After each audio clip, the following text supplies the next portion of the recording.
का दूध भी बहुत कम हो गया था।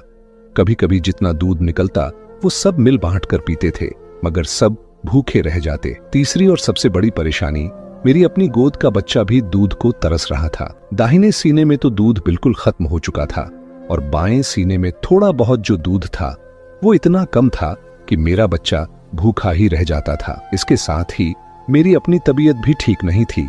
कहत, भूख, बीमारी सबने मुझे बहुत परेशान कर रखा था। हम चल तो रहे थे मगर हर कदम मुसीबतों से घिरा हुआ था। न सवारी ठीक, न दूध, न खाना, हर तरफ तंगी, तकलीफ और भूख थी। मगर अल्हम्दुलिल्लाह आहिस्ता आहिस्ता चलते हुए हम मक्के में दाखिल हो गए। मक्के में दाखिल होने के बाद मुझे अपनी सवारी के जानवर की, अपनी ऊंटनी की और खुद अपनी भी फिक्र सताने लगी। मैं सोच रही थी कि अगर मैंने किसी बच्चे को गोद लिया तो सबसे पहला सवाल देने वाला यही करेगा कि क्या मेरा बच्चा पेट भरकर गिरजा पाएगा या नहीं। और मेरी हालत तो ये है कि मैं तो अपनी औलाद तक को दूध नहीं पिला पा रही।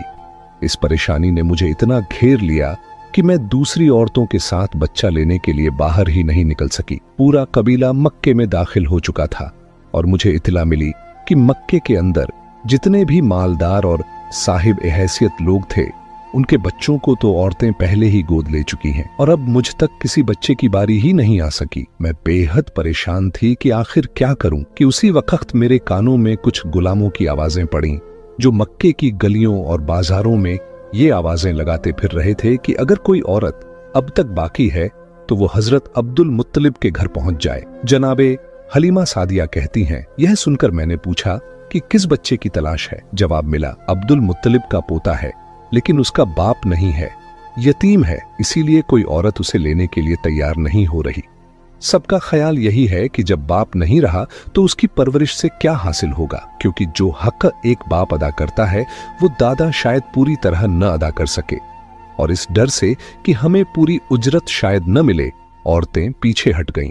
जनाबे हलीमा कहती हैं, यह बात मेरे दिल को भी लगी, इसलिए मैंने भी जब पहली बार यह ऐलान सुना तो वहां नहीं गई। मैं चाहती थी कि किसी और घर से कोई बच्चा मिल जाए, लेकिन जब तलाश की तो मालूम हुआ कि मैं बहुत देर कर चुकी हूँ। अब तो सिर्फ मालदार घरों के ही नहीं बल्कि किसी गरीब घर का बच्चा भी बाकी नहीं बचा। मैं परेशान हो गई थी कि अब क्या किया जाए।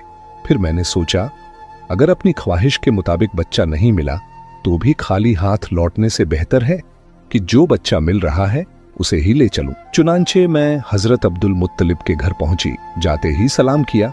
उन्होंने जवाब दिया और पूछा, तुम क्यों आई हो? मैंने अपनी परेशानी बयान की। उन्होंने फिर पूछा, तुम्हारा नाम क्या है?